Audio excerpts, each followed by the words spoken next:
You know, um, when we think about building a quote-unquote good life, we usually treat it like climbing this very specific, very crowded staircase, Oh, absolutely. Graduate, get the stable job, buy the house. right? You accumulate the assets and it feels safe.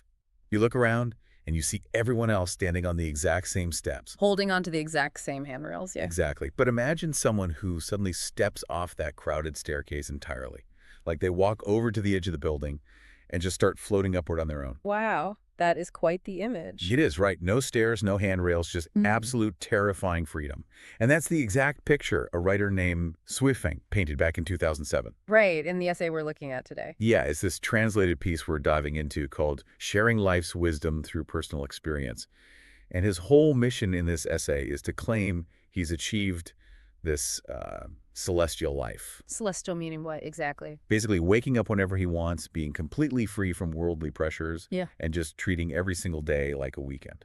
I mean, that is a massive departure from the standard architectural blueprints society hands us. Totally. And, before we really get into the mechanics of how he supposedly gets this, I think it is important to note right up front that this source contains some very strong spiritual and philosophical viewpoints. For sure. He credits his lifestyle to divine guidance, citing Jesus, Buddha, and what he calls the greatest creator, but also his own relentless effort. Right. And as always on this deep dive, our job isn't to take a side or endorse this specific worldview. Exactly. We are simply here to impartially report on the ideas contained in the text and help you, the listener, understand the core arguments being made. Okay, let's unpack this, because Yufeng makes a staggeringly bold claim right out of the gate. He really does. It's not subtle at all. No, it's not. He isn't just offering some peaceful spiritual manifesto to read on a Sunday afternoon.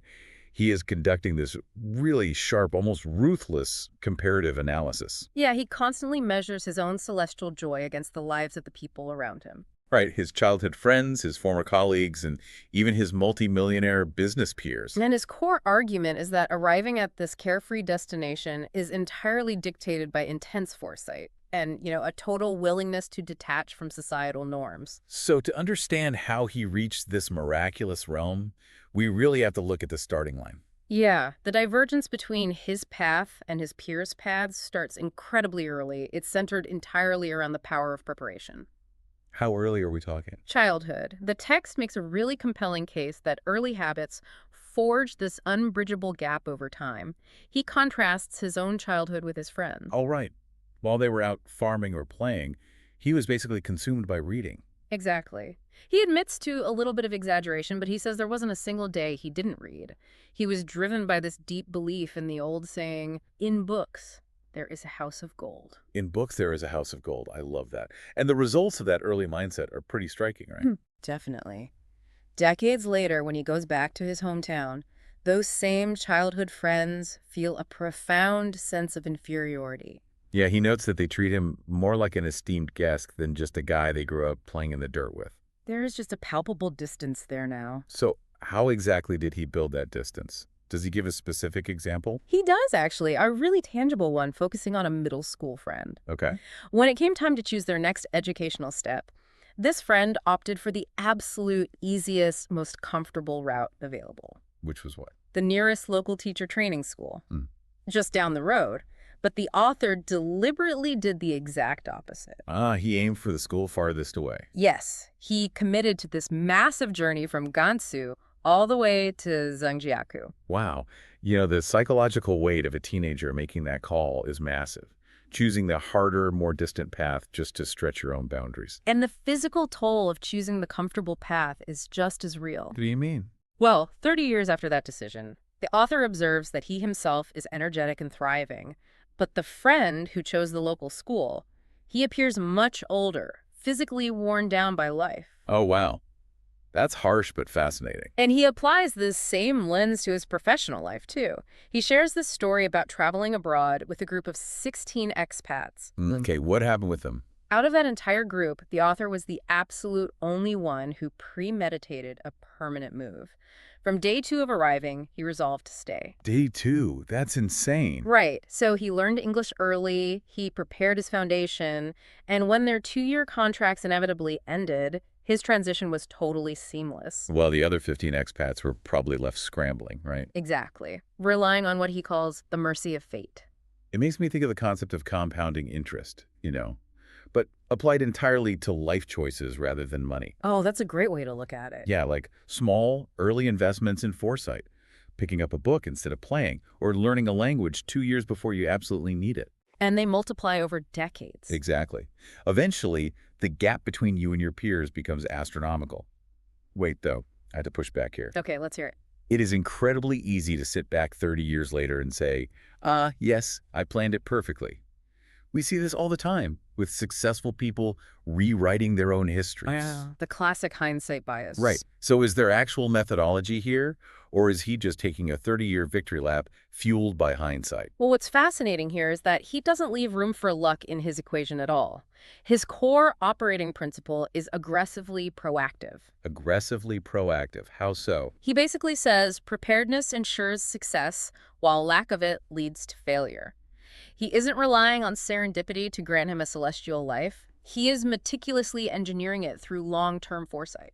Do we have an example of that extreme engineering? Yeah, he gives a striking example. He mentions how he planned for his unborn child's education in the United States before the child even existed. Wait, before the child was even conceived? Literally before the child existed, he completely refuses to be a passive participant in his own trajectory.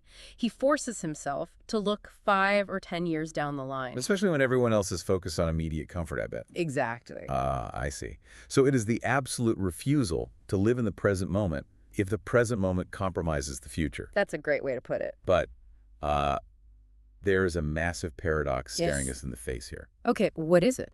If he is so obsessed with aggressive long-term planning, isn't he doing the exact same thing as the corporate climbers? Oh, I see where you're going. Right. I mean, a lot of people have 5-year plans. They go to the distant schools, they get the high-paying jobs, and they achieve immense societal success. Sure, the standard markers of making it. But the author doesn't admire those people. From what I read, he actually pities them. He does. He offers a scathing critique of what we consider conventional success. He frames stability and wealth accumulation as a profound trap. Right. He divides the working world into 2 categories. What were they again? The cogs and the machine itself. Yes. He talks about his former colleagues, the ones who clung to their stable jobs. When he decided to leave that stability to venture out on his own, they were terrified for him. Oh, they hit him with a barrage of what ifs. What if you get sick? What if you lose your income? What if you can't secure housing? Right. Those are the foundational fears that keep people paralyzed in environments they hate. And the author's observation here is crucial. He left the stable environment, actively solved every single one of those housing and income problems for himself. And now, years later, he watches those same colleagues still clinging to their desks. Still paralyzed by those exact same fears, they never tested their ability to survive outside the walls, so the walls became their prison. Wow. And then he looks at his friends, who are department heads. These are the people who checked all the boxes of the conventional 5-year plan. The ones with the prestigious cars, the large houses, the immense respect of their peers. Exactly. But they're grinding away from 8 to 5. The author calls them good cogs in the machine. They are functioning perfectly, sure, but they are still being turned by someone else's engine. And by contrast, because he makes decisions purely on his own will, he considers himself the machine itself. Right. And he takes this critique all the way up to the highest level of conventional achievement. He aims directly at his multimillionaire friends. Oh, this part was brutal. It was. He notes that while they have spent years accumulating massive material wealth, he has been accumulating spiritual and soul wealth. He recounts this gathering with these incredibly wealthy peers. Mm-hmm. One friend in particular is a total titan. He owns several enterprises, employs hundreds of local workers, manages over 20 Chinese staff. The sheer logistical weight of that life is staggering. It really is. And this friend laments to him, "I've earned enough money to last multiple lifetimes, yet I must keep hustling every day. What else can I do?" And the author writes that he actually felt pity for this titan of industry. He states that becoming a slave to money emits a sense of decay. The sense of decay. It's such a visceral way to describe the soul-crushing reality of managing endless payrolls and profit margins long after your actual needs are met. Here's where it gets really interesting, though, because it is very easy to call money a trap when your own fridge is full. Ah, right. The privilege argument. Exactly.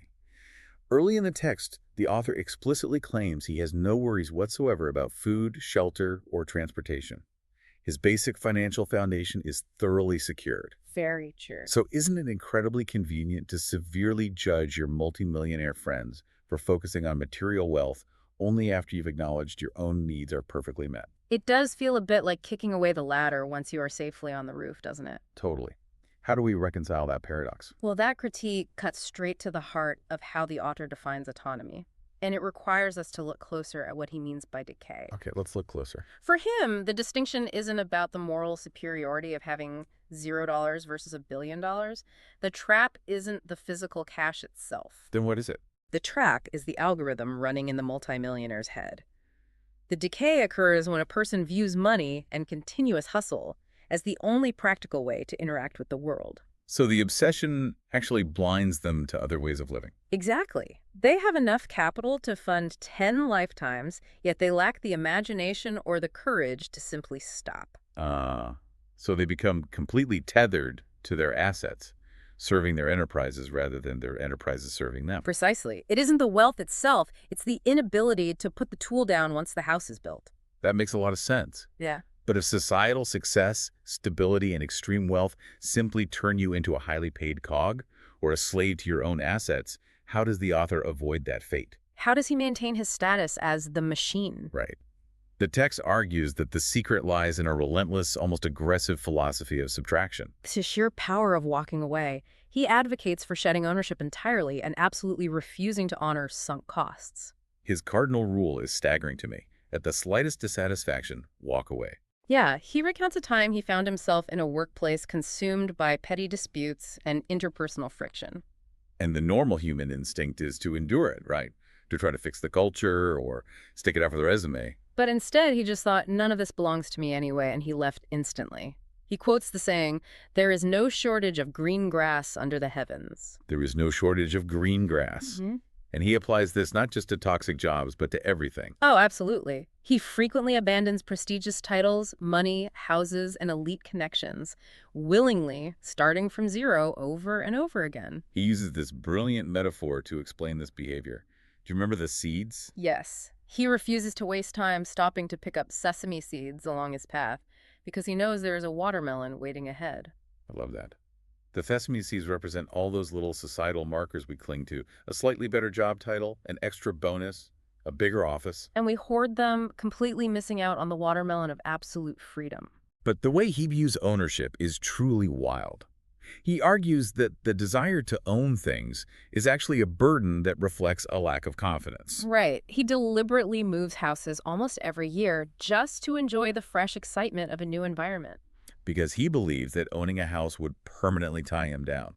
And to really drive home the absurdity of hoarding possessions, he presents this humorous, exaggerated challenge. Oh, the 10 wives thing. Yeah. He says, if you truly believe that accumulating ownership brings happiness and security, I challenge you to try marrying 10 wives or 10 husbands. Or try having 20 children. Try expanding from managing one company to managing 10 companies. Or, on a more absurd physical level, try buying 10 large TVs or 10 massive beds and see how much joy it brings when you try to fit them all into your living room. The point is that accumulation eventually breeds suffocation. The visual of someone trying to cram 10 large beds into a suburban house is hilarious, but it perfectly illustrates this suffocation. It really does. Honestly, this whole approach is exactly like playing a role-playing video game. How do you mean? Well, you're halfway across the map, your inventory is totally full of heavy armor and rare weapons, and your character is moving at a snail's pace. Ah, right. To run faster, you intentionally drop all your hard-earned gear on the ground. It makes perfect sense in a digital game. But imagine the sheer chest-tightening anxiety of doing that in real life. Exactly. For you and me, giving up a paid-off house, a prestigious director title, a secure professional network, just to feel lighter, that goes against every biological survival instinct we possess as humans. We are totally wired to nest and hoard resources against the coming winter. So how does he expect us to actually do this? Well, if we connect this to the bigger picture, The author is challenging us to evolve past that biological hoarding instinct. Evolve past it. Yeah, he is advocating for a state of being where you own nothing but have access to everything. Oh, right. The text points to another figure, Taiji Celestial. Exactly, who supposedly achieved this carefree existence simply by moving freely across the country, from Shenyang to Rizhao and then to Kunming. The author uses this figure to prove that physical mobility, combined with radical emotional detachment, is the ultimate form of freedom. Right. When you aren't guarding a hoard of resources, you are free to experience the entire map. But actually executing that, I mean, actually walking away from everything you own and rejecting all the deeply ingrained norms of society. You cannot just do that on a whim. No, the anxiety would absolutely crush you. It requires an ironclad mental framework to override those survival instincts. And the author grounds this behavior in a very specific, actionable, cognitive practice. He calls this practice transforming consciousness. It's a psychological mechanic he attributes to the writings of a figure named Lifechanyuan Celestial. This is the engine behind his ability to constantly walk away. Yeah, and the analogy he uses to explain this is simple, but it really shifts your perspective. Walk me through it. Imagine you were standing in a room. If you look straight ahead, you see one specific scenery. Maybe it's a closed door. Okay, a closed door. If you fixate on that closed door, you feel trapped. But if you simply turn your head to the right, the scenery changes entirely. And turn around to look behind you, Yeah. and it changes again. Exactly. And he applies this directly to the friction of daily life. If an environment, a job, or a clashing personality makes you uncomfortable, do not stand there staring at the closed door trying to force it open. Just turn your head. Move on. Change the scenery. This is where his radical individualism really shines. He absolutely refuses to bend his own will or suppress his personality for the sake of any doctrine. Or societal expectation or interpersonal conflict. Right. He essentially asks, life is incredibly short and precious. Why should I spend it listening to you? Why should I abide by your teachings or let your difficult personality entangle me in drama? Exactly. He writes, my life is mine to decide. I am the most remarkable person. Why should I bow down to anyone? Wow. And to achieve this, he advocates cultivating what he calls mental force. Yes. His argument is that traditional ideas, like the idea that you must buy a home or you must stay at a job for 10 years to show loyalty, they only have power over you if you mentally agree to them. If you cultivate the mental force to simply disdain those concepts, they instantly lose their ability to restrict your thoughts and actions. So what does this all mean for someone trying to apply it? Because I have to look at the other side of this coin. Okay, play devil's advocate. If you constantly turn your head and walk away the absolute second you face an uncomfortable scenery or a clashing personality, where does resilience come from? That is a very fair question. Right. If you never stay in the room long enough to fix a difficult problem, are you truly free, or is this just the ultimate form of conflict avoidance? Is it enlightenment or just a very polished excuse for extreme individualism? Exactly. That is the exact friction at the center of this worldview. It raises an important question about the line between avoidance and autonomy. So how does he resolve that? Or does he? Well, if we dive back into the text, the author's intention clearly isn't to avoid hard work or run from necessary friction. I suppose that's true. Remember, this is the same person who committed to studying English every single day and mapped out a multi-year plan for his career and his unborn child. Right. The early foresight we talked about at the beginning. He isn't lazy. Far from it. The mental force he is describing isn't about running away from difficulty. It's about reclaiming his vitality from external dogmas. He is stripping societal rules of their unearned authority. Precisely. By actively disdaining the traditional milestones that do not serve him, he ensures that he only engages with challenges of his own choosing. Oh, he will work tirelessly on a multi-year plan that aligns with his joy, but he refuses to spend a single second suffering through a toxic environment forced upon him by convention. He is choosing his hard. He's choosing his hard, and he refuses to let society pick the battleground for him. Which brings everything we've explored today to incredibly sharp focus. It really pulls it all together. The author firmly believes that the primal urge to own things, whether it is hoarding property, clinging to impressive job titles, or even gripping onto toxic relationships, ultimately stems from a fundamental lack of confidence. And that is the thought to leave with today. Let's take a hard look at your own life. Look at your career trajectory. The physical possessions filling your living room, Your carefully crafted 5-year plans. How many of those things are you holding on to out of genuine, authentic joy? And how many are you gripping so tightly simply because you lack the confidence to start over from zero? Are you hoarding a heavy pocket full of sesame seeds right now, completely unaware that a watermelon is waiting just out of sight? It definitely makes you reevaluate your inventory. It makes you wonder. If you finally stopped picking up the seeds, stepped off that crowded staircase, and walked off the edge, would you fall, or would you find out you could float? Thank you for joining us on this deep dive. Keep turning your head to find new scenery. We'll catch you on the next one.